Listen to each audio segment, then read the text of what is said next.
Gavin Andresen is the chief scientist of the Bitcoin Foundation and also the lead developer for Bitcoin. He writes in Let's Talk Bitcoin's talk forum on Reddit. Should Bitcoin users be free to run coin tracking software that tells them whether or not they are receiving dirty Bitcoins?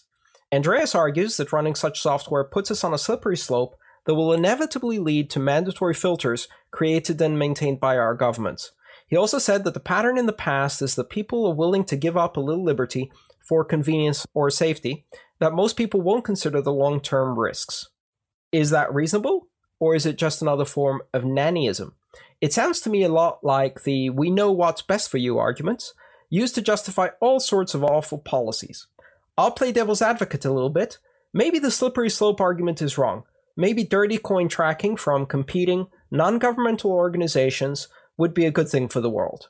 Maybe supporting a free market of organizations performing those services will make it less likely that governments decide they must step in and mandate a solution that they create. So, coin tracking. Is it nannyism to say we shouldn't do it? Is it nannyism to do it? What do you guys think? I think that the liquidity makes this the hardest question to answer possible. I mean, seriously, this is the thing, because originally when we talked about this idea of tainted coins, that's really what we're talking about here, is a way to differentiate between coins that have been bad, I mean, however you want to define bad, as opposed to coins that are normal, that are not tainted. And so if you can tell a tainted coin from a non-tainted coin, then you can say, okay, well, this one is not worth it to me because it's tainted, or that I just won't accept it at all. So the problem with this, of course, that's been pointed out to me by a number of listeners, is that how can you tell that when it gets reported, it's still owned by the person who actually did the stealing? And if it's already been sold by the person who did the stealing, then is it actually a good thing to be able to track it, or is it just confusing the issue? Because if I steal something from you, but then I immediately sell it to Stephanie, and Stephanie is holding it at the time that it gets marked as tainted, she didn't actually do anything wrong. She bought it from me. She thought it was a normal Bitcoin. And at that point, you hadn't reported it stolen yet. So given how pseudonymous Bitcoin is, can a system like that even function?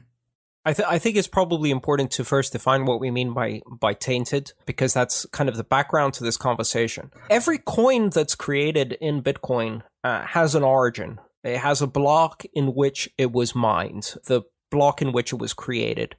And from there, it gets essentially given or locked with the key of the miner who created that block. And that miner usually spends it fairly quickly. And so it enters the circulation of the Bitcoin economy. If that miner sells it to someone and then they sell it to someone else, et cetera, you can take any transaction and you can trace it backwards, if you like, all the way back to the original block from which part of those Bitcoins were mined. So everything is trackable. The idea of tainted coins is to build a system whereby if coin is stolen, like in some of the big heists we've seen, then the specific transactions where that coin was stolen are marked, and then subsequent transactions from there are, filtered, not honored, marked as suspicious, whatever. Presumably, in the scenario you described, Adam, Stephanie would have some kind of duty or burden or responsibility to check the list of tainted coins before buying any coins? Or she would expect her software client to do so? Is that the idea? We're talking about a normal user here, someone who starts up Bitcoin, once every couple of days maybe, or that keeps it open all the time but isn't necessarily constantly staring at it. If I somehow manage to compromise that account and get the Bitcoins out of it, then there's no delay between when I can sell them on an exchange, and there are lots of exchanges where I can sell them on, before you have reported them stolen. So, that's the question.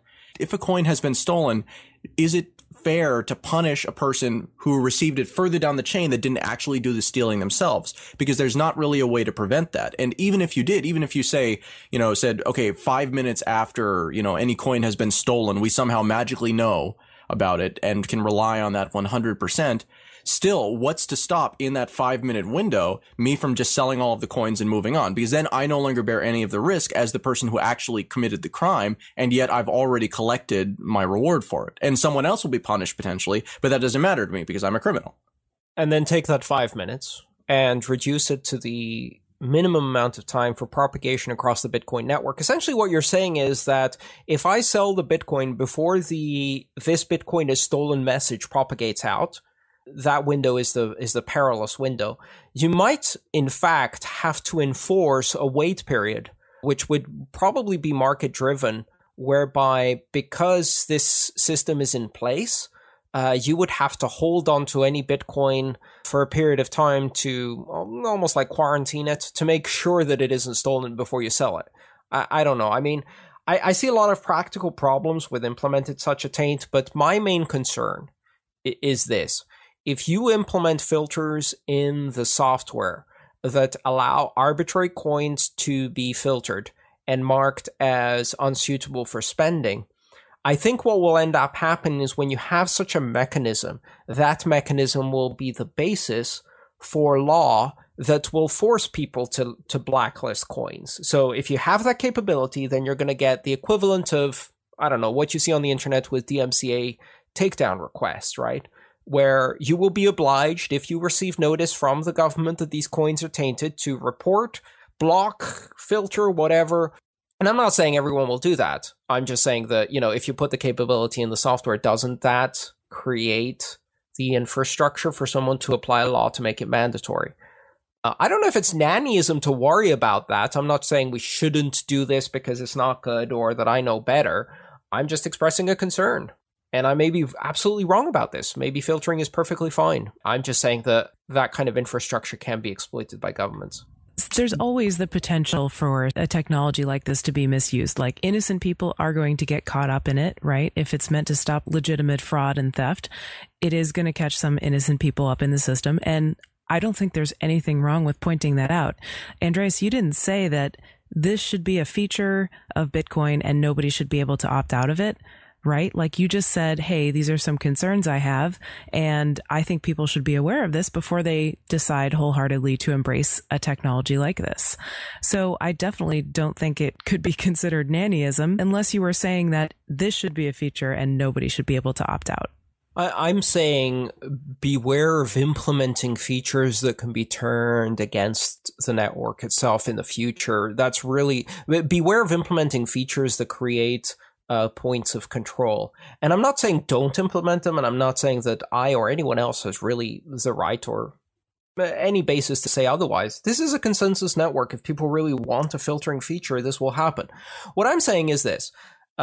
I believe strongly in Bitcoin neutrality. I think it's one of the most powerful elements of this network, or features of Bitcoin, is the fact that no matter who the sender, recipient, or content of a transaction, the transaction is honored by the network as long as it's valid and contains a valid proof of work. That's a huge departure from existing payment systems. If you put in place capabilities to start filtering specific coins, specific types of transactions, or specific senders and recipients, that threatens net neutrality in a way that governments can build regulation on top of that infrastructure that severely restricts both the sources and destinations of payments. I love Bitcoin because it allows me to contribute to things that perhaps may not be popular, like, say, WikiLeaks. I think that's a very important freedom of speech capability. Now, who says that a government doesn't pass a law that says if you send any money to WikiLeaks, that coin is tainted?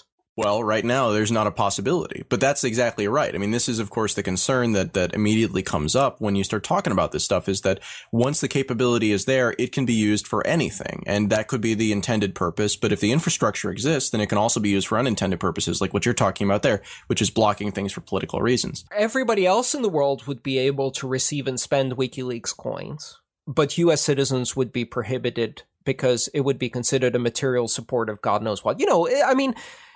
That's really what I'm worried about, that if you implement censorship capabilities or capabilities that can be used for censorship-like functions, they will be. Similar arguments with service providers. If you don't want people to do surveillance, don't store logs. If you don't have the logs, you can't respond to a subpoena. Well, I think the same thing applies to Bitcoin. If you don't want people applying censorship, don't build censorship tools into the network. For me, this isn't necessarily about censorship. I think that it's about effective decision-making and about effective systems. And if we're going to put something into a protocol that is already quite good at what it does, we should make sure that the things we're adding to it can actually deliver the results that we want them to deliver. And for me, that's what I keep coming back to. That's what made me change my mind about coin tainting. Wasn't that I think that people who steal coins should be able to spend them at full value. It's that the concern is that making these changes won't stop that from happening. And it has all of these other repercussions that are not necessarily great for Bitcoin overall.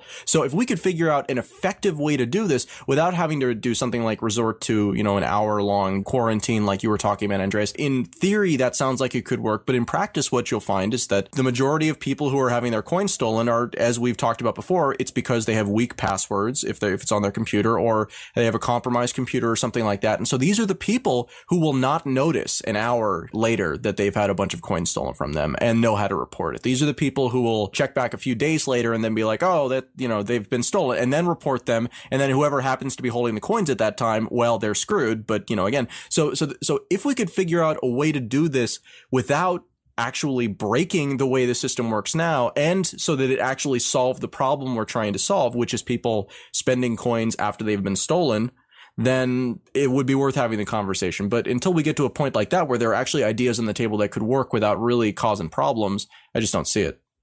Think about it in a slightly different way. Forget for a moment the fact that this would potentially be a means for a future system of censorship. It fundamentally changes the non-reversible characteristic of Bitcoin by shifting the burden of security and confirming that Bitcoin aren't tainted to the recipient instead of the sender.